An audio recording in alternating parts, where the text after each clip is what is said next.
3-month voyage nice. in the Mediterranean. Yes, I did. Hi, how you doing? Hi, good. Good. Hey, Jimmy. Hello, everybody. We'll get started in just a moment. Okay. Kick it off.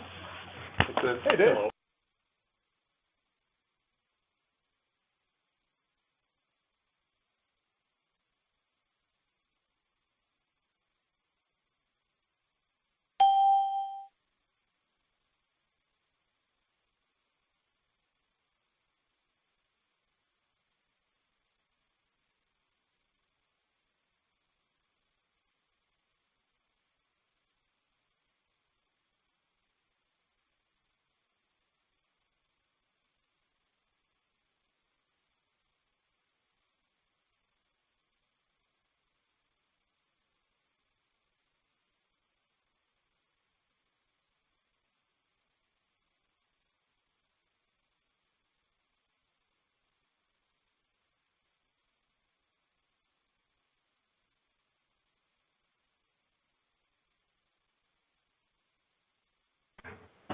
All right, everybody, we're going to get started.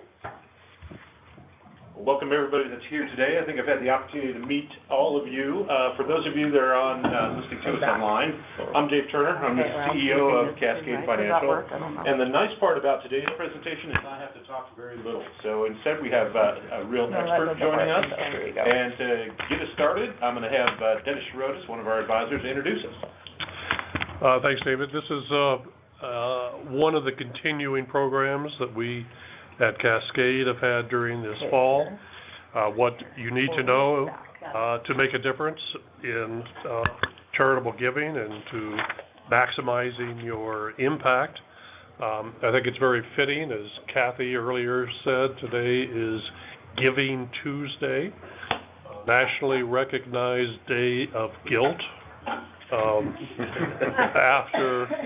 After we have had Black Friday and Cyber Monday, where we greedily bought things for ourselves and other people, now we can think of giving to other people on Giving Tuesday. So I think the timeliness of this is terrific. Our guest today, our expert, is Sue Coughlin, who has been with Colorado Public Radio for over 30 years. 22 years. Pardon me. I'm aging Sue as she is sitting here.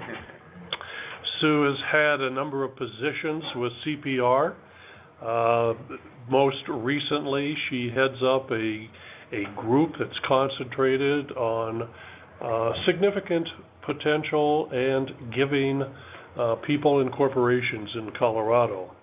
She's been the Director of Development and Membership at the station for several years and serves on the nominating committee for directors for CPR.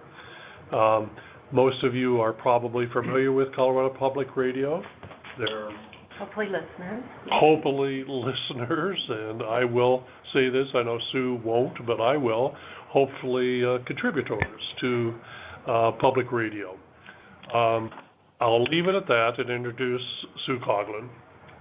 Thank you. I really appreciate being invited for this presentation. And I did give a lot of thought to the topic, which is charitable giving. It's certainly a broad one, and it's one that I know we're all familiar with because I'm fairly confident that everybody in this room has made a charitable gift, or hundreds of them over the course of their years. So what I didn't want to do was preach about anything related to charitable giving. I didn't want to sell the benefits of Colorado Public Radio because I know we're keeping a firewall there. And I didn't want to do tax talk since that's not my territory, but it is one of the reasons that charitable giving is important to a lot of people. What I really wanted to do was just think of this as a conversation starter, a thought starter, a reminder, maybe some inspiration, maybe some motivation, but it's an important topic, and it's one, like I said, that we're all very used to hearing about, especially this time of year. There's a lot of giving that happens between Thanksgiving and Christmas, but we want to think about it all year long. So what I thought we'd start with is just this word cloud and having lots of the words that are associated with charitable giving here. But the reality is that giving is so personal. It's something that is, inside all of us, where we want to give money to somebody else or something else. So we're going to relate differently to each of these words. You might connect to the word community, or you might connect to the word enthusiastic or volunteers, but every one of us in the room is going to probably have a different word that really resonates with them when they think about their own charitable giving. And I wanted to ask if you see a missing word here. Oh, dear. What did you say? I can even see most of it. I have to say the answer. Well, what's missing? I'll just go forward. It's the word money or dollars, because that's not what this is about. That's not the foundation for charitable giving. The foundation is in these words. It's not in a dollar amount. That's the next piece of it, and we're going to go to that. But it's about the intent, and sometimes it's not even money. It's volunteering. It's sharing your expertise. It's it's just about everything but money until you get to the money, and we're going to get to the money here. If I can just go to there. So this statistic I thought would be something very interesting to all of you if you don't already have that sense of how much is given to nonprofits in a year. And this was 2015, $373 billion with a B, billion. That's so significant, it's so huge. I've asked several people to just guess a number, and they don't come anywhere close to this number. But I think even more significant is the fact that 80% of all of it is coming from individuals. It's not coming from the big foundations, Gates Foundation. I mean, they're certainly giving big chunks of money at a time, but they're not the ones that are making it happen. We are. Individuals are. At CPR, we say to donors, "If not you, who?" And that's kind of what this represents. It's not us. It's not individuals who, because that other 20% is not going to be enough to take care of all of the foundations that are needy. So, there we go. I keep missing it. There it is. And before we go forward, please ask questions if you have them as we go along, so you don't have to wait till the end. But we actually need to go back one.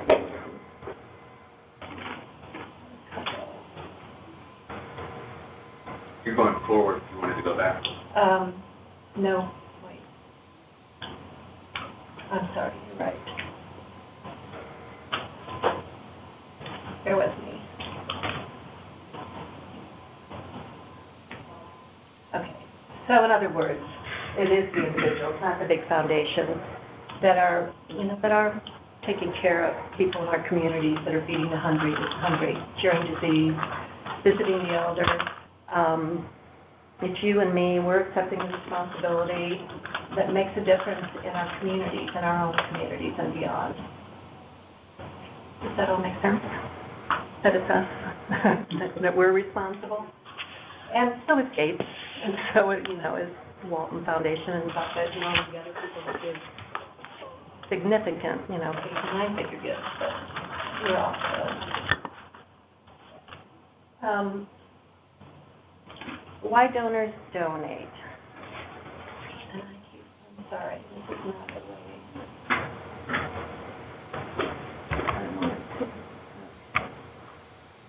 Okay. So, there we go. If not you, who? Let's leave it there.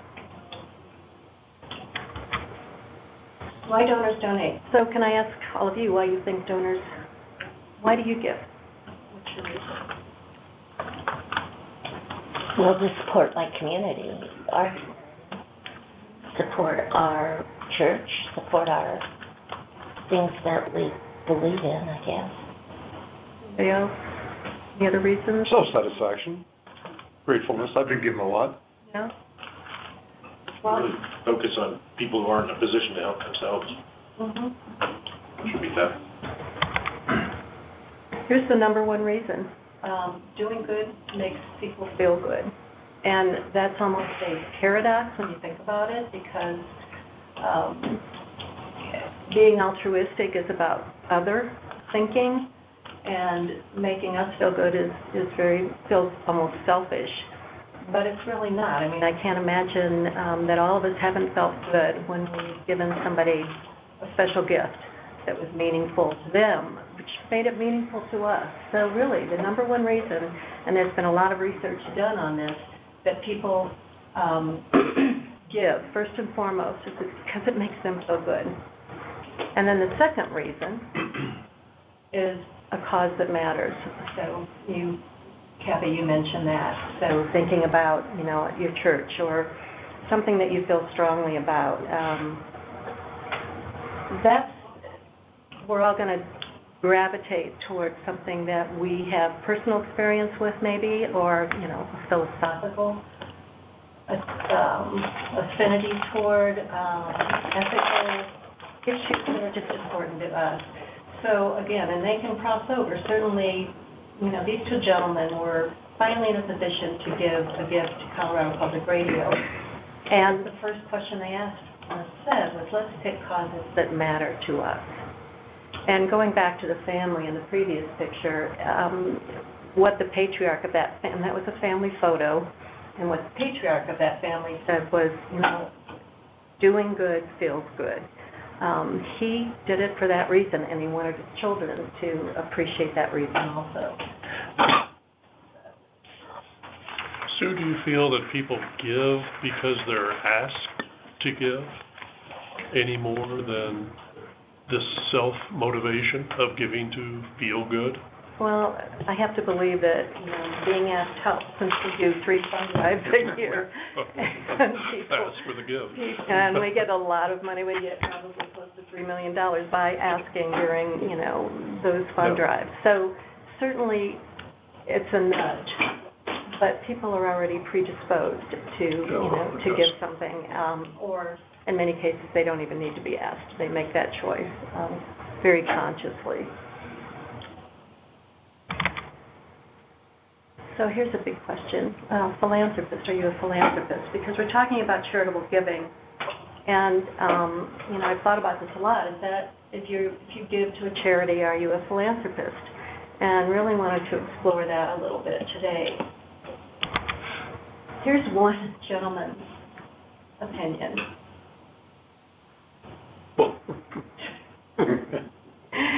This gentleman, he lived in the 1800s. He was an author. He was kind of a cranky guy. But this was his very cynical view of, what philanthropy is. And really, when you think about it, people do give out of guilt. Somebody said that. Or they give quid pro quo. I'm sure all of you have been asked to buy a table for a friend at a gala, and in return, when your gala came around, you've asked them to reciprocate. And definitely, that's a reason to give, but is it a philanthropic reason to give? Is saving money on taxes a philanthropic reason to give? I'd be curious about your thoughts about that. If you do give, and we hear from Colorado Public Radio the comments, you guilted me into it, which is disturbing. We really were hoping our message was, a little broader than that, but people do sense sometimes pressure to give. So this is just kind of put out there to think about, are we giving out of guilt? Are we giving for the wrong reasons? Are we getting for the right reasons? So. When you get all of the little return address things in the mail.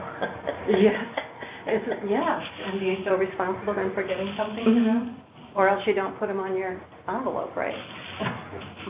Yeah. Well, here's another reason. And this gentleman also lived in the 1800s. He was a Confederate general, and also an author and an attorney. But what he says is pretty powerful. What we have done for ourselves alone dies with us. What we have done for others in the world remains and is immortal. So it moves into that legacy territory, leaving a legacy. Does that resonate with reasons for a gift?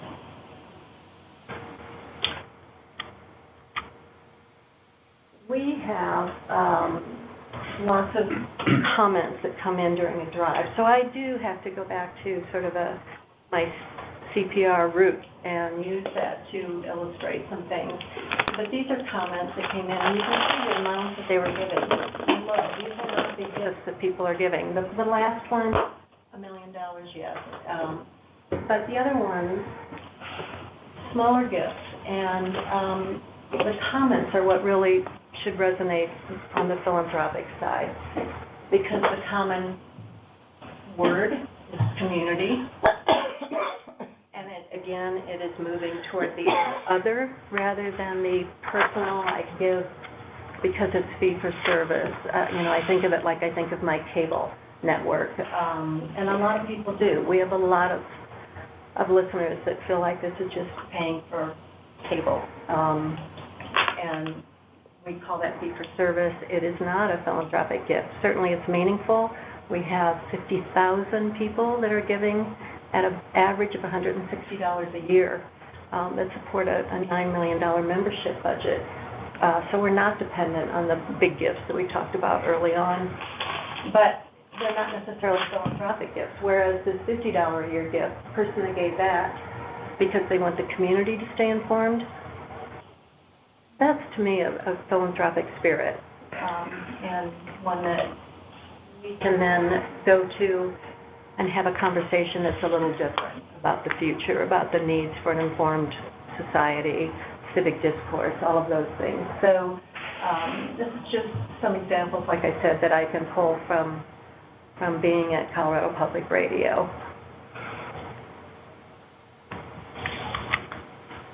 Does it make a difference?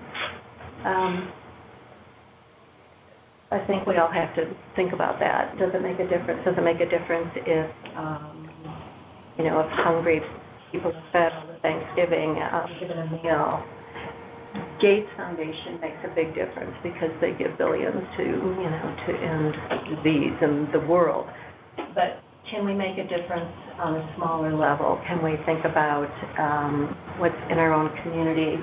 There's a nonprofit called Brent's Place, and what they do is provide living for children that have severe immune deficiencies and have to be in a sterile environment and are waiting to get transplants at Children's Hospital. The Gates Foundation don't know about these kinds of nonprofits. They're local, they're community, they're where you can make a difference. Certainly, there's big things that need to be cured in the world and taken care of. And it all goes back to sort of our own philosophy of do we want to get to the root of some of these problems, or do we want to take care of sort of the surface and feed that person and then deal with why is there hunger? Why are there people that are hungry? So we believe that you can make a difference. We all can make a difference on the individual level as well as having individuals make a difference. Getting back to passion, I wanted to tell a quick story about when we talked about with one of the slides, which was the two men giving for passion. We had a foundation called the Littlefield Foundation, and the founder, his passion, we all have different passions, was tanks. And so he was a collector of tanks, everything from the Civil War to, the Iraq War to, he had a football field of tanks on his estate in California. And that was his passion, and he donated those tanks to a museum. They had an auction, and they made enough money that they could then build onto the museum. But, it really speaks to how unique all of our passions are, and that they're all good ones, and that there's nothing wrong with liking tanks, I guess. So, especially if it can be converted to some kind of a charitable endeavor, and that's what he did with it. So whatever your passion is, you can make a difference. He made a difference at this museum in Massachusetts by donating the tanks.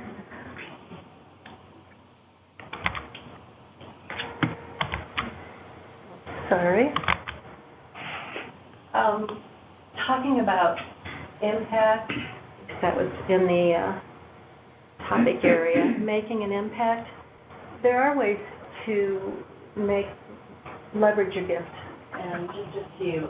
And again, some of them come from my experience, so a challenge. If you do listen to public broadcasting, a lot of times you'll hear challenges either from members or even from foundations.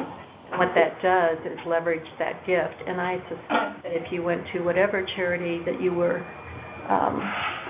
that you cared about and offered them a gift and said, would you consider making a challenge to the rest of the members, the rest of your donors, and once that's met, I'll give this gift. So it's huge leverage. It doubles, triples sometimes the value of your gift. So when you're thinking about who to give to and how to give to them, it's a conversation to have.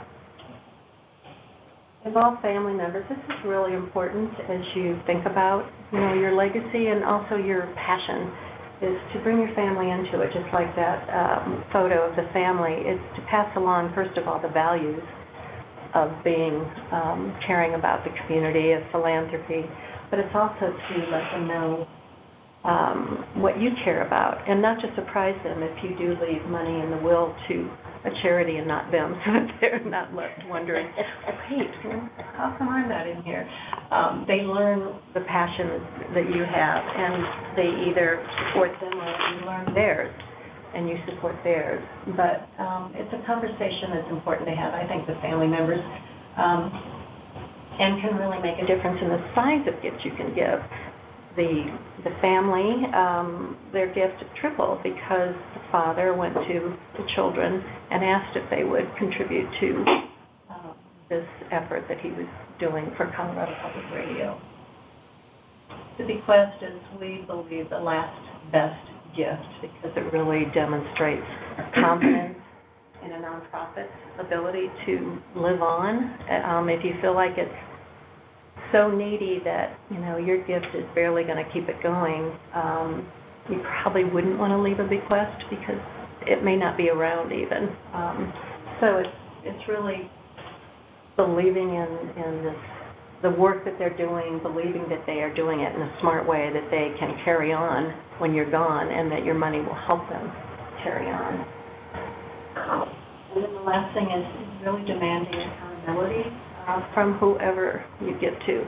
It's really important that you do your homework, that you look into a nonprofit, you look into their budget, you look at how their money is spent, you look at how they communicate with donors. Do they care that you're giving them a gift? Do they treat you like you're important to their mission? There are ways to do that. There's a couple of different organizations that really give background information on millions of nonprofits. One is called GuideStar, and you can go there and you can get information about the nonprofit you're thinking of, and you can really learn whether they're worthy of your gift. So those are ways to make an impact, ways to make a difference. Yes, you can. You do make a difference. We all do on an individual level. What kind of questions do you have? When evaluating a charity, what are the key metrics that you really want to look at when you start digging in? Well, the theory was that you want to look at the percentage that goes, to operating versus to the actual charitable cause. But there has been some controversy about that lately, and more there's some discussion about sometimes it takes more to raise more. So to take a charity out of consideration because that ratio might be a little higher than average might not be fair.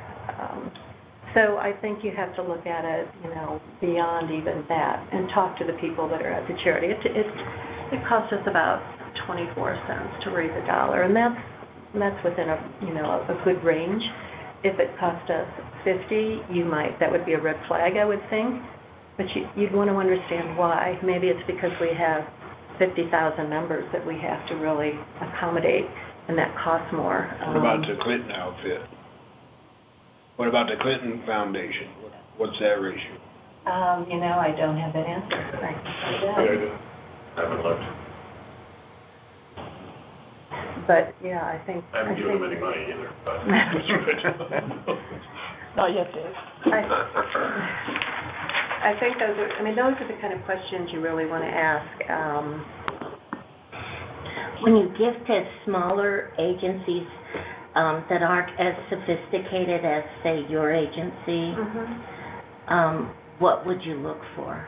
I don't know. For example, like I was just thinking of Reverend Kelly's Open Door or Gang Door. I can't think of what his agency is that he works with gang members, but it's a small agency. So what do you look for with those smaller groups that aren't sophisticated? Well, if they have a website, I think you want to really explore that and find out how they describe the work they're doing. If it's local, I would want to talk to somebody directly. I would want to talk to a gift officer or one of the development people and learn more about their mission. I think it's important that you ask, what's your mission? And then how are you fulfilling your mission? And if they can't answer that to your satisfaction, then, I think, again, be judicious in where you choose to give your money. Well, this time of year, there's a lot of phony outfits out there looking for money, too. I think there are that, and yes, this time of year, there's a lot that people, you've probably already gotten a lot of mail soliciting money. So I think it's easy to say, well, I'll give a little bit here, I'll give a little bit there. I just got this in the mail, I'll just send this. It's sort of a token gift. And I want to come back to, this passion and responsibility, because I think where we need to live is in that territory of what's our passion, where can we make a difference, what's our responsibility, and how serious are we about that cause.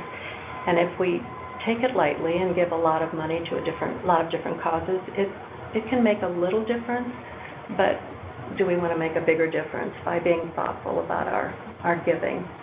And it's easy to... And that prompts my question. In your experience and statistics, how many organizations does a typical family give to? If you want to come a little bit closer so people can hear what you're saying that are on the webcast. Sure. My question is, how many organizations does a typical family unit give to in a typical year? Do they fire a bullet, hit one organization, or do they take a shotgun approach and go to several different ones? Or is there a plan in people's minds, or is it just haphazard, whoever happens to call or send you a direct mail request?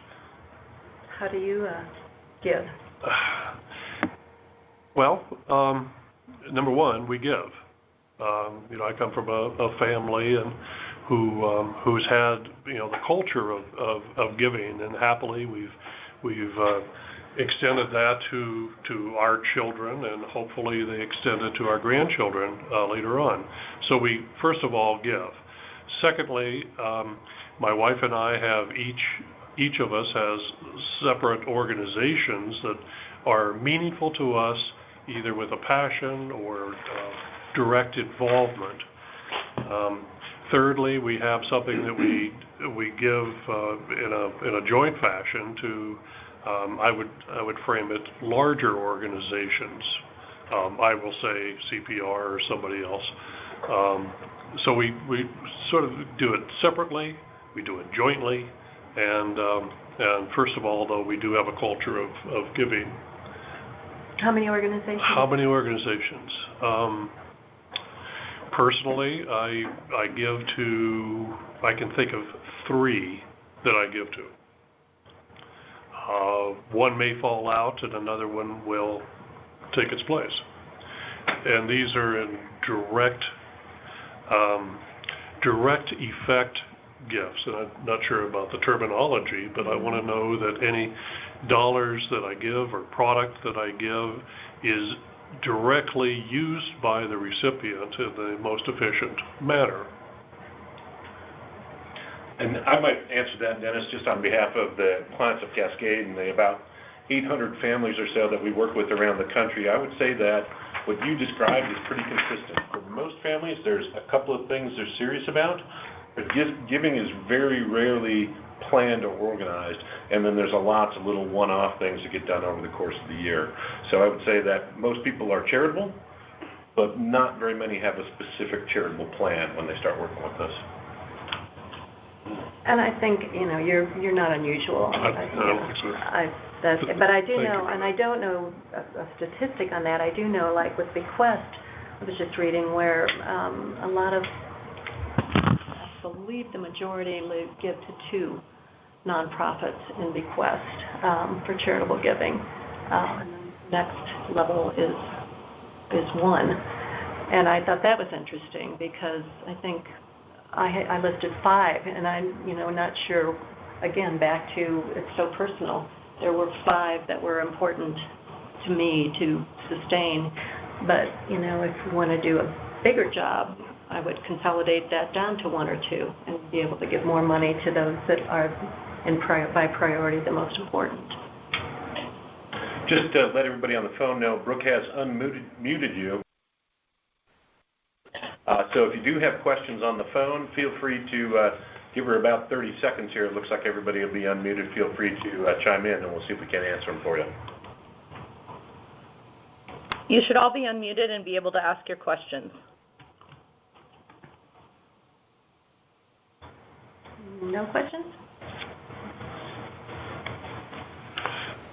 I will say this, that among other things, we're now in the 12th month of the year, but it's also time for some of us who are of a certain age to consider required minimum distributions that we have to take from our retirement plans, and that's oftentimes the source of some funds that I'm sure you've we are the bumped against. beneficiary of that, yes. And that must be nice. It is nice.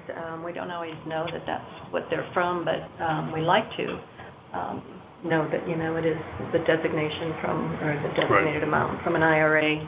And a lot of our donors are in that age group. They are 70 and a half and older. And we encourage them, if you do listen, you've probably heard even some on-air promos about using your IRA to distribution. And employer matching funds, I think, is an important source of additional funds that you probably receive. I'm sure you do. We do get that. Car donations. Over $1 million comes to Colorado Public Radio from car donations, which is all it takes from us is promoting it on the air. And it's administered completely off-site by Vehicles for Charity. And what a nice line item that is, of over $1 million just by us using our wonderful megaphone to reach 500,000 people a week and talk about, give us your old car, give us a boat, a motorcycle, and people do. It's just asking, and they do. So back to asking. Asking. I have a question for you. When somebody gives you a car, what do you do with the car? It's sold at auction. Auction. Is it a regular public auction or a private auction? It goes through with this company called Vehicles for Charity. They pick up the car, they handle all the paperwork, give the title, and then they sell it at auction, give the tax receipt to the donor. But I don't know whether that's, I believe it's a public auction. Yes, it's sort of the regular auto dealer's auction. Regular dealer's auction? Mm-hmm. When do you get your money then? Just after the whole transaction. After the auction. After the auction. We get the net, and then we get another And the net of that. auction house takes their cut out of it, or do they do that per boat? They get some. We're fortunate that we were one of the first public radio stations to use an organization to administer car donations. So they gave us one of the better deals because since then they now handle, probably hundreds of public radio stations across the country. Generally, there's a seller's fee and then a buyer's fee. Mm-hmm. They give you a deal on both of them? They give us basically 15% of the net that they get at the auction, and they keep the other. So. And that covers them picking up the car and Right. handling everything it takes to get it through You only get 15%. I'm sorry? You only get 15%. They take No. 15%, so I get 85. They keep 15, we get 85. That's pretty normal rate. Yeah. And just to make you aware of how the tax deduction works, this system was actually put in place by the IRS to prevent abuse, donating cars at Blue Book value that weren't quite at Blue Book value, like I'd been driving them for 20 years or something. So the way that works is you get a greater of either $500 or what it actually sells for at auction as your tax deduction amount. And if it sells for that more than $500, you do get that full auction price. It's not reduced by the 15% that goes to the administrative fee. So it's not unlike looking at any other charity where it says it costs 15% to raise a dollar. So, but it's having sold 2 in the last 2 years, it's an easy thing to do. And Vehicles for Charity runs all the Denver metro charities that I'm a They've picked up so many, since they started. One key point, though, on your tax deductions for your tax man or whoever does your taxes, make sure your receipt has their nonprofit number on it. Right. You don't get that deduction. And there's actually an extra process you have to go through if you're going to take the value over $500. That creates extra documentation that all goes with your. To have that receipt got to have that nonprofit organization number on that receipt. Other questions for Sue? And I realize this has been a pretty tough line. Like I said, it's a fairly obvious topic area, and I didn't want to get into a lot of statistics. What I really wanted to do is just sort of raise this conversational level of thinking about it. Each of us, as we, especially this time of year, we will think about it a little more, but it should happen throughout the year as we, come across maybe there's a family conversation about something that's important. It's not relegated just to Thanksgiving to Christmas to think about charitable giving. And it's so important. It's billions of dollars important to thousands of nonprofits that couldn't survive without this kind of support. So I think there's a big gratitude to all of us for contributing to this success. I'd like to share just a specific example of a giving situation that I've had with one of my clients, where the client is inclined to, because of a passion, make an annual contribution to a particular foundation to provide for, in this particular case, a foreign travel experience for a high school student. He is concerned about how this program will effectively be run during his life.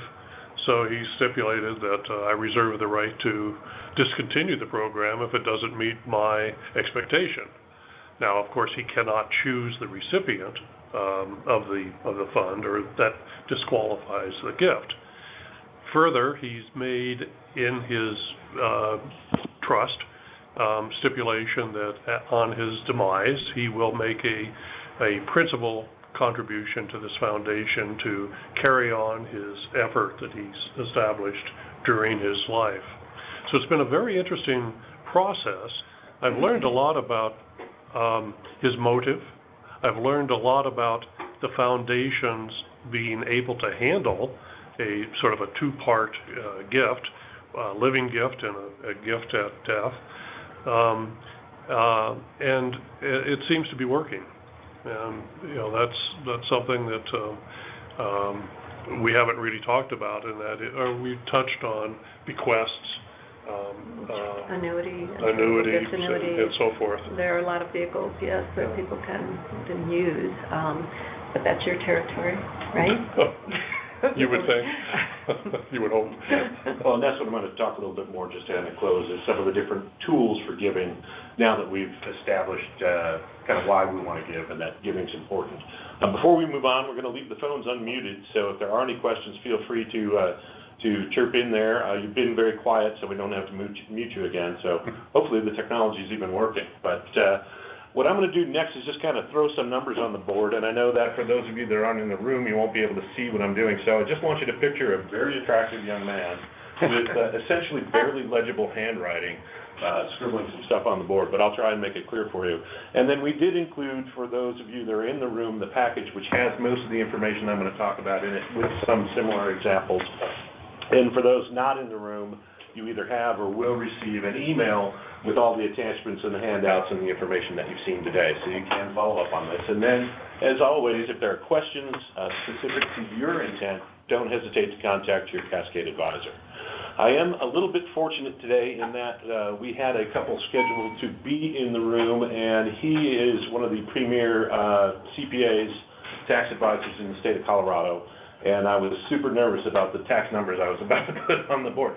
He had to cancel at the last minute, so I feel better. But before we start looking at some of the numbers, please understand that everyone's tax situation is different.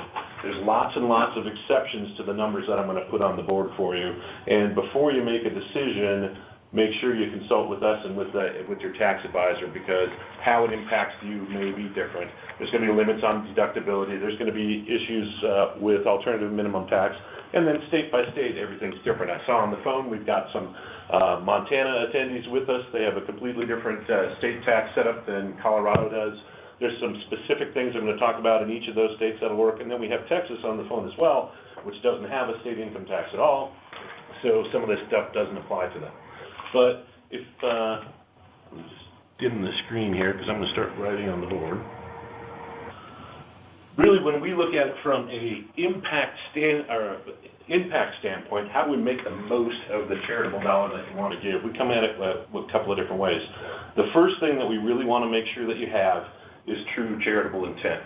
Do not undertake some type of charitable giving strategy simply for the tax benefits. It really doesn't work. And our industry is notorious for abusing that. Was actually involved in the late to mid-90s in unwinding a lot of charitable remainder trusts that were put together with the express purpose, I think, of selling insurance policies. There was really no charitable intent, and a lot of those mathematically broke down after a very short period of time and needed to be adjusted. So make sure you've got true charitable intent. And once you've got that intent and you've decided on an amount, then we can start to talk about how you go about giving. The first is obviously a direct gift to the charity of your choice. There are a number of other strategies which they alluded to, the charitable remainder trust or charitable Eden trust or charitable annuity trust. I'm not going to talk about those too much today. As far as growth of those types of plans, there are the slower growing plans. I'll talk about where most of the interest is today. There is some information in your packet about those, and if you have an interest or you want to talk further, those are strategies we would consider for certain situations. But the three most common is a direct gift. You can start a private foundation or family foundation, or what is increasingly popular is a donor-advised fund. Okay, with a direct gift, you go to the charity and you give them something. Most times that's cash. Okay, with the private foundation, you can actually give other assets beyond cash, and it's going to be a private charity that you manage yourself. So the Chirotas Family Foundation would be a private charity that you would manage. Okay? And the donor advised fund is kind of a pooled public charity. It looks kind of like a private foundation. It would be in your name. It would hold your assets only, but you're part of a bigger charity. So when you make your donation to that, you have an immediate donation. What we typically look to first, instead of giving cash, is the opportunity to give appreciated assets. So when somebody's moved on, they've inherited some stocks. Say GE is a common example that somebody's grandfather bought many, many years ago, and it's in their portfolio. They don't necessarily want to sell it, but they want to make a donation to a charity. one of the things they might do is gifting that appreciated property. The way that works is essentially like this. Let's say Grandpa paid $10,000, or your cost basis is now $10,000 in the General Electric stock. Today's value, $100,000. So we've got $90,000 in capital gains. If we were to sell that stock and give the proceeds to charity, we would pay the 20% capital gains tax at the federal level, which is $18,000. In Colorado, we got our 4.63 is the effective tax rate. That works out to $41.67. So our net gift after that, our net proceeds after tax, is $77,863. So the charity receives the $77,863. Then we're going to get tax deductions for Colorado, or for the federal deduction. It works out for about $25,000 for Colorado. It works out to be about $1,100. So our net cost of giving that gift is the cost of the charity, or the dollar amount given to the charity, taxes paid, minus the tax credits in Colorado, which works out to be just over $73,000. So that's what we're out-of-pocket net to that once we factor those tax credits back in. Okay? If we give $100,000, the charity obviously gets the $100,000. We haven't, well, let's skip that for a second. If we, instead of gifting the $100,000 in cash after a sale, we gift the appreciated stock, okay? In this case, we give $100,000. There is no tax on the gains, so the net to the charity is $100,000. Now, because our tax deduction is based on $100,000 rather than $78,000, we're using a 33% effective bracket here, plus our roughly $5,000 for Colorado. Our net effective tax or cost of this gift drops to about $65,000. So the charity gets more, we pay less. So when we can, we want to gift that appreciated property rather than cash, with one exception. And I'll come back to that in a little bit.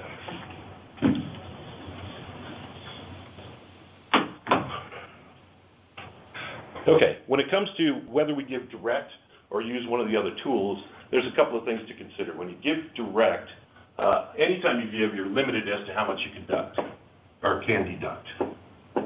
To a public charity, you can deduct up to 50% of your adjusted gross income. For cash gifts, if you're giving appreciated property, you're limited to 30. For a private charity, those numbers drop. Cash gifts, you can give or credit up to 30% of your adjusted gross income. Private foundations, 20. And again, the donor advised fund is a public charity. With that, there's some real advantages to giving direct. Number one is there's no cost, no administration. You give them either a check or some shares of stock.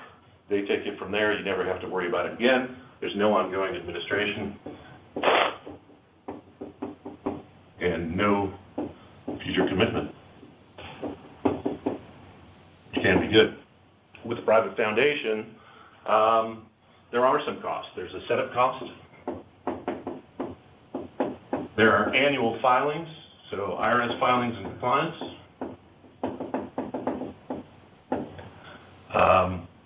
And then there's going to be annual maintenance costs for all those things as well. There's a couple other things that you have to keep in mind.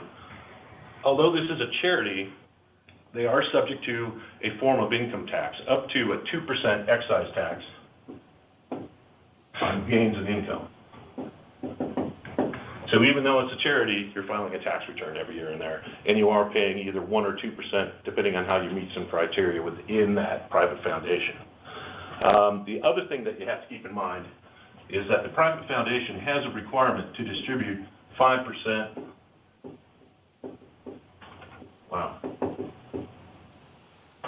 of its asset value every year.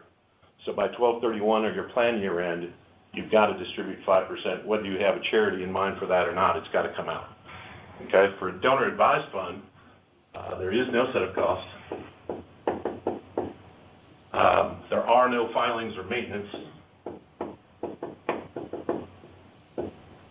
There are management costs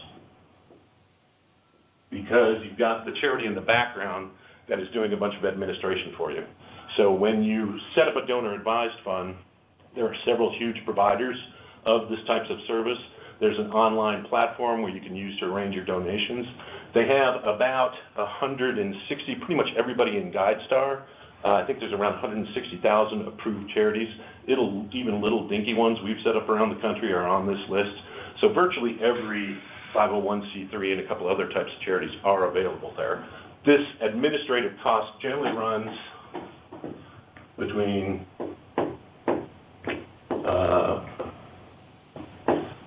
65/100ths to 75/100ths of 1% on an annual basis.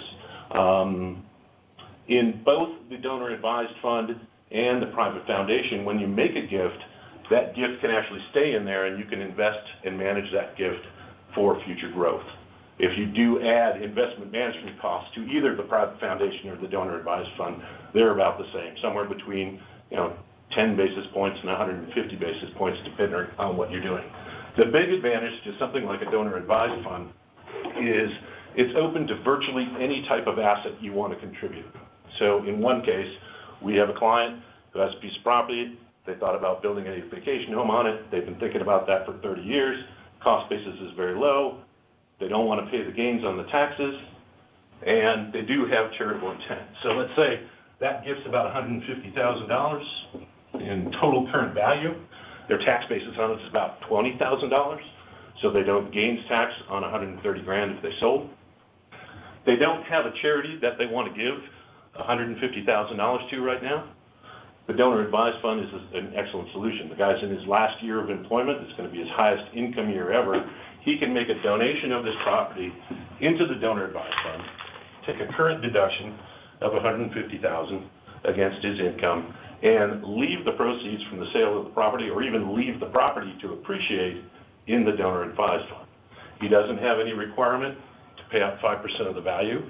He doesn't need any other assets in there to do anything with that, but he can make that donation this year, take that deduction this year, and then distribute the money when he sees fit. It's great for a couple of things as well. We talked about working with the charity where you're not sure how it's going to work out or if you're going to continue to support it. Rather than giving them $150,000, you can make a contribution to the donor advised fund, take your deduction, and then annually look at it and say, this is working along the lines that I'd like. Let's give them X this month. We can give them Y next month. And because this is such a low-cost structure, this could be done with virtually every dollar amount. Okay, the Cascade Donor Advised Fund, if you set that up, you set it up in your name. You set up the Sharotis Family Donor Advised Fund. It has a minimum initial start value of $5,000 and minimum gift of $250. So you can do this with relatively modest amounts of money and use the donor advised fund. And then when it comes to administering it, you pick a charity. You can have all your family involved as grant advisors. They all have access to the web. They can all submit grant requests and the family can meet on that. And then the donor advised fund actually cuts the check once it's approved and handles all the tax implications from there. So art is another thing. Let's say, for instance, you have a football field full of tanks. And you want to transfer this football field full of tanks, or at least transfer its value to some charities down the road.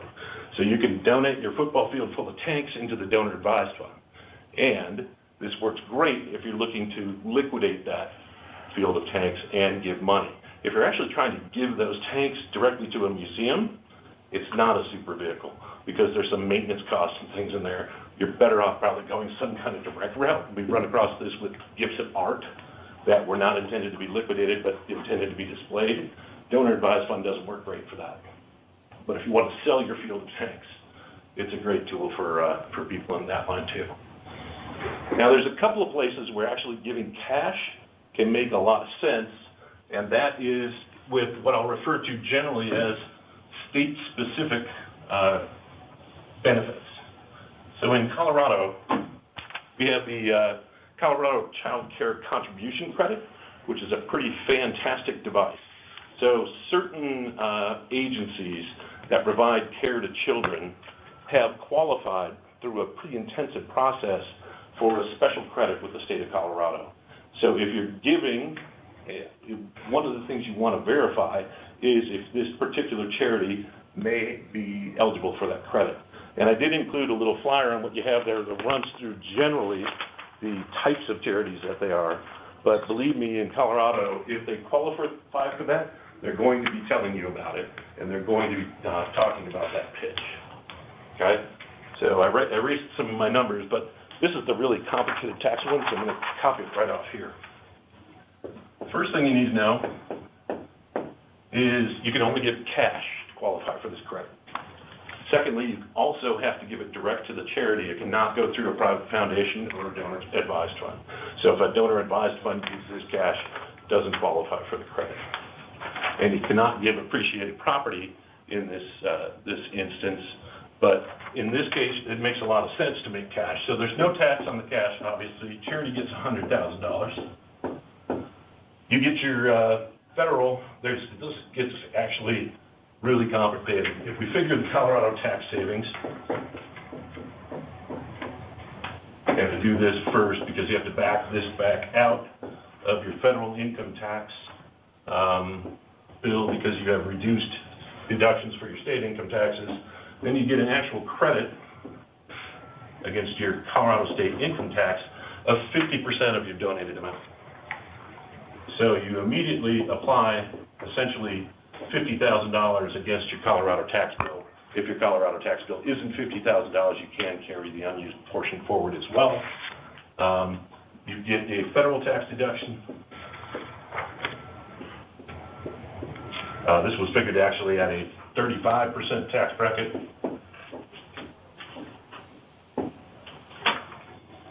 And when you figure all this out, $100,000 minus your tax savings, no taxes paid on any of the gift up there, your cost of this gift is about 30 cents on the dollar. So we had 73, 65, and 30 cents on the dollar.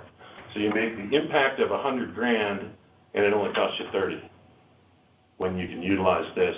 In the state of Montana, they have two. There's a college credit and another endowment credit that's available. It's a little more complicated and a little more limited than this. And then in case, of course, in Texas, where there is no state income tax, there's no such credit because there's no tax to offset.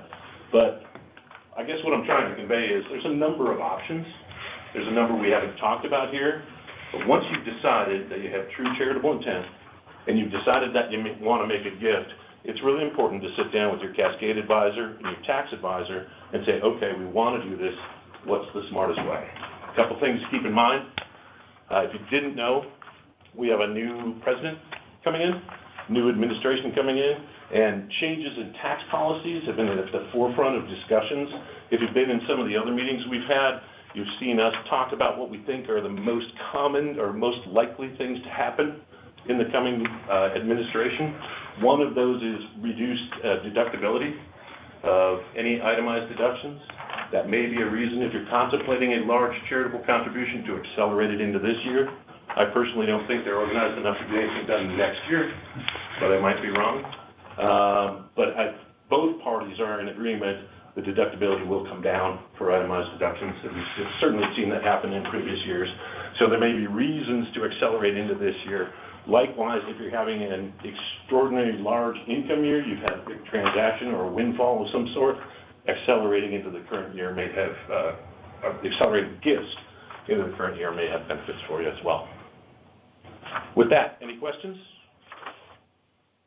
David, I was just going to comment about the donor-advised fund. We get a lot of money from donor-advised funds, but some nonprofits don't realize that they shouldn't, when they get that gift, send a tax letter because they're already getting the tax benefit. Right, shouldn't go to the... When they give it to the fund. Right. Yeah, so you get your tax credit when the fund gets the money, and then as it makes distributions down the road, there's no further tax credit to you. But if you put that $100,000 in and manage it over the next decade or so, that can actually grow to a very substantial amount. It's also a great legacy tool because at your death you can name contingent grant advisors. They don't call them trustees in this. So you can bring the children in future generations and pass this along forever. And there are several. Cascade partnered with Crown Renaissance, which is one of the biggest. There's about $5 billion or about $7 billion now in this donor advised fund that we're a part of. The nice thing about it is technology is great. It's very easy to make grant requests and get distributions. They organize all the tax stuff for you, and it's super low cost as well. The other thing about donor advised funds, which we didn't know, is these are popular with charities. So CPR could start their own donor advised fund for people to donate money in. So they're a great asset gathering tool if the individual doesn't want to set up that.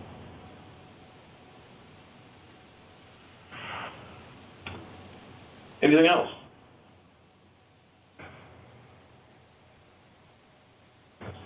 Anybody learn anything today? I want to see this guy's field of tanks personally. I can send you the video. There's a video of the warehouse, and he walks people through it and shows them the Panzer.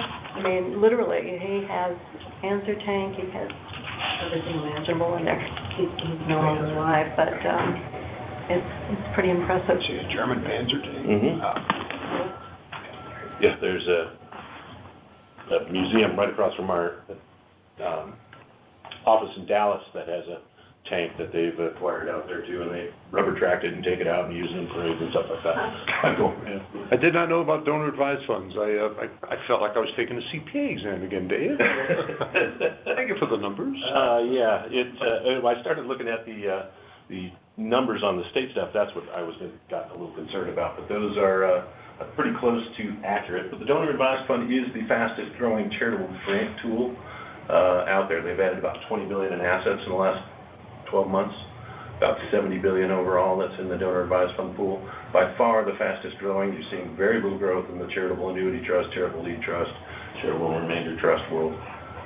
And we're seeing a lot of foundations convert because foundations can be administratively burdensome, and that 5%, especially in periods of low returns, like we had several over the course of the last decade or so, it's tough to kick out money if you're not making any money in there. Yeah. So the donor advised fund gets rid of a lot of the costs, the hassle, the administration, and that requirement to send the money out. Assuming that once you open up a donor advised fund, say you put in $5,000, you can continue to add money to it. $1,000 minimum increments in ours, yeah. And we set our limits about as low as anybody out there. I think 5,000 is as small as anybody will start. A couple things you got to keep in mind about private foundations and donor advised funds. You can't use that money for anything where you're going to benefit. So I can't play in a charity golf tournament and pay with my donor advised fund if I'm getting X amount of benefit. Now, with most charity golf tournaments, we just did Boys and Girls, or Big Brothers, Big Sisters, about 75% of what you pay is charitable and the rest covers your costs. You could split that if you want to pay that portion. Can't buy stuff at a silent auction. Can't pay for a gala dinner where you're going to eat something. But other than that, the rules are pretty much the same.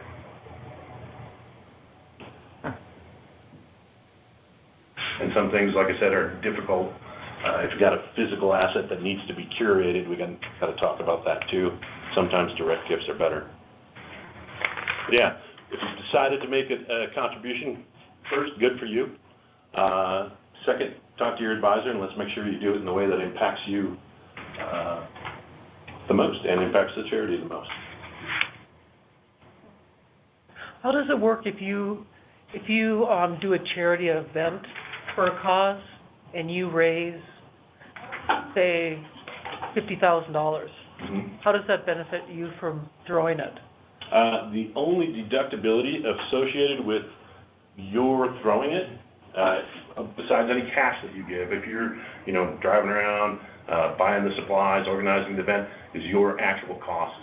And then charitable mileage deduction, which is about half of the standard mileage deduction. But if you are organizing something like that or producing something of your own skill, like that lithograph that's on the wall behind you was done by an artist friend of mine and donated to a charity.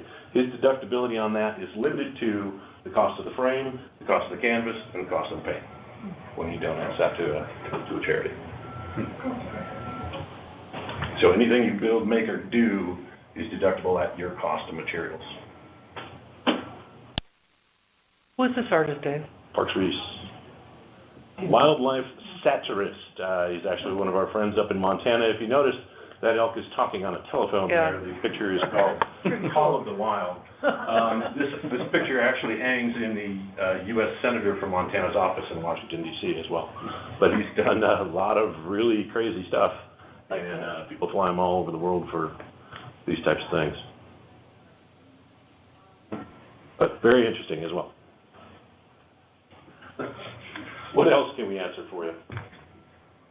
I did want to comment on one thing, how to check out a charity. One of the things we've done at Cascade, we're essentially focused here in the office on charities that work with children in education.